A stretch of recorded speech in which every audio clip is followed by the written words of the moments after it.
warahmatullahi wabarakatuh. Apa kabar anak-anak ibu semua? Semoga selalu dalam keadaan sehat ya. Oke, kita siap ya untuk materi kali ini. Kita belajar tentang sistem pencernaan manusia, nutrisi pada makanan. Kompetensi dasarnya yang pengetahuan adalah menganalisis sistem pencernaan pada manusia dan memahami gangguan yang berhubungan dengan sistem pencernaan, serta upaya menjaga kesehatan sistem pencernaan. Kompetensi dasar yang keterampilan menyajikan hasil penyelidikan tentang pencernaan mekanis dan kimiawi. Tujuan pembelajaran yang diharapkan dapat tercapai dari pembelajaran kali ini yaitu melalui kegiatan literasi, peserta didik dapat mengidentifikasi berbagai bahan dan zat-zat yang terkandung di dalam makanan beserta fungsinya dan menganalisis jenis zat atau nutrisi yang terkandung di bahan makanan dalam kehidupan sehari-hari dengan tepat, serta menyajikan hasil rancangan video praktikum uji karbohidrat pada beberapa bahan makanan yang akan diputar di YouTube. Oke, sekarang kamu perhatikan gambar yang ada di depan, gambar A dan gambar B. Jika kamu disuruh memilih, gambar mana yang kamu pilih?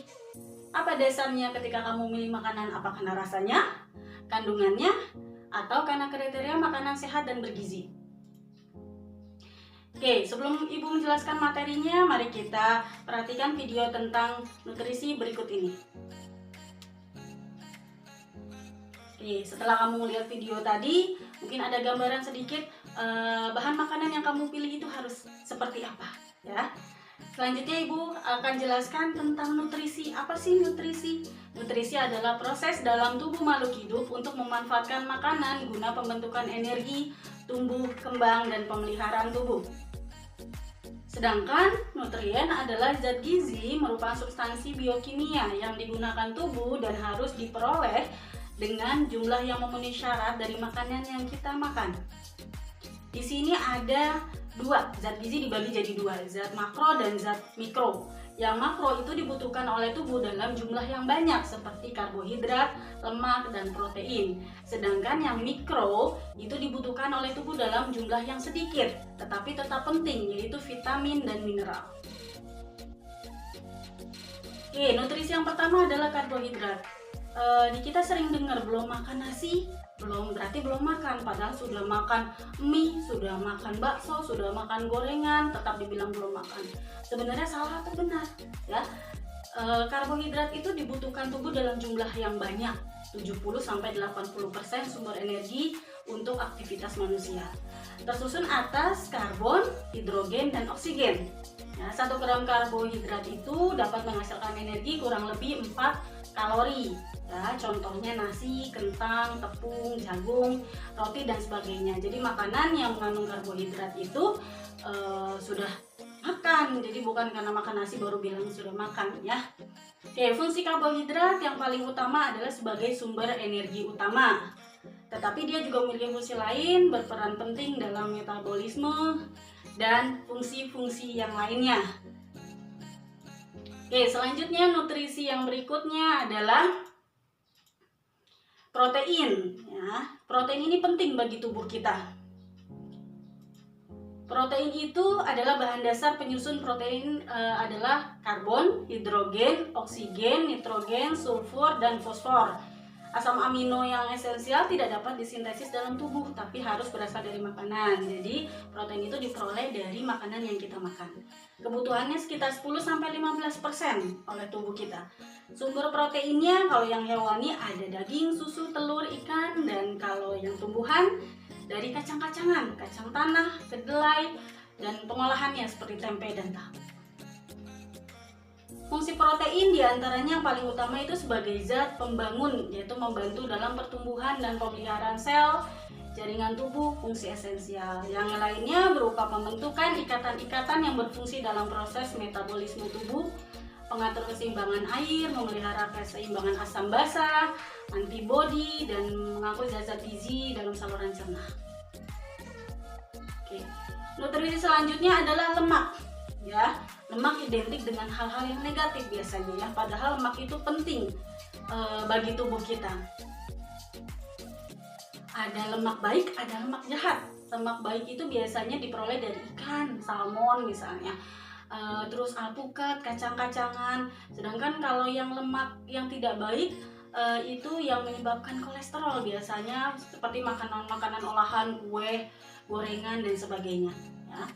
Lemak itu tersusun atas karbon, hidrogen, dan oksigen. 1 gram menghasilkan 9 kalori dan kita membutuhkan 20-40% lemak itu bagi tubuh kita. Apa sih fungsi lemak? Sekarang fungsi lemak itu sebagai cadangan energi ya. Pemeliharaan suhu tubuh, pelindung organ tubuh yang vital, lalu vitamin A, D, E, dan K mempertahankan rasa kenyang, membuat makanan lebih lezat dan pelumas, dan membantu pengeluaran sisa pencernaan. Oke, vitamin. Sekarang masa pandemi seperti ini butuh vitamin ya, asupan makanan yang banyak vitamin buat jaga daya tahan tubuh kita dari berbagai penyakit. Vitamin itu ada yang larut dalam air dan ada yang larut dalam lemak. Kalau yang larut dalam air itu vitamin B dan C, sedangkan yang larut dalam lemak A, D, E, dan K. Vitamin dibutuhkan dalam jumlah sedikit tetapi penting bagi tubuh. Fungsinya mengatur dan memperbaiki berfungsinya organ tubuh, pertumbuhan sel, dan mengatur penggunaan makanan serta penggunaan energi. Mineral, ya, selanjutnya mineral juga sama seperti vitamin. Mineral diperlukan dalam jumlah sedikit tetapi penting karena semua jaringan dan air dalam tubuh mengandung mineral. Fungsinya yaitu melindungi dan pembangun, berperan dalam proses metabolisme sebagai reaksi enzim, komponen penting pembentukan darah, tulang, dan gigi. Oke, air. Air itu zat dasar yang dibutuhkan oleh tubuh manusia. Air itu menyusun 60-80% cairan tubuh di dalam tubuh kita.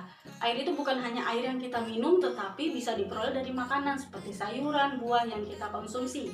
Ya, air dibutuhkan oleh tubuh sebagai pembentuk sel dan cairan tubuh, mengatur suhu, pelarut, pembantu proses pencernaan, pelumas, bantalan, media transportasi, dan media pengeluaran sisa metabolisme. Oke, di sini ada artikel alat buat mendeteksi zat gizi. Alat mendeteksi zat gizi ditemukan oleh peneliti Kanada. Ini bertujuan tadinya buat orang-orang yang diet, yang susah menentukan kandungan gizi pada makanan yang akan dia makan. Ya, jadi alat ini ditekan tombolnya, dekatkan pada makanan, nanti data kandungan nutrisi yang ada pada makanan ini akan masuk ke handphone kita dan berisi kandungan apa saja yang ada di makanan yang akan kita makan. Oke, selanjutnya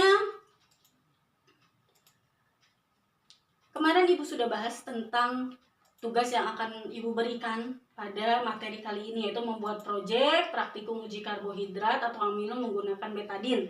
Lalu nanti kamu videokan dan videonya itu kamu upload ke YouTube agar bermanfaat bagi orang banyak, ya.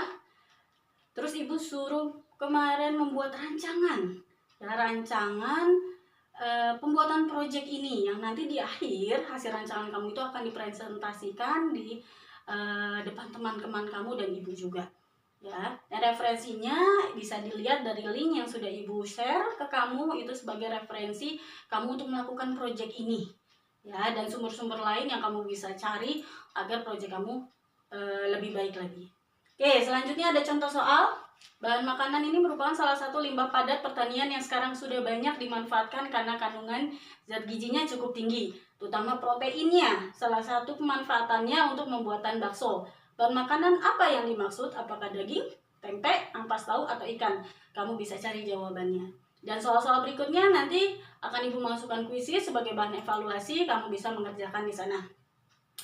Oke, untuk sekarang, pertemuan sekarang, Ibu cukupkan penjelasan materinya, nanti kita lanjut presentasi tentang rancangan video. Terima kasih, Ibu tutup. Assalamualaikum warahmatullahi wabarakatuh.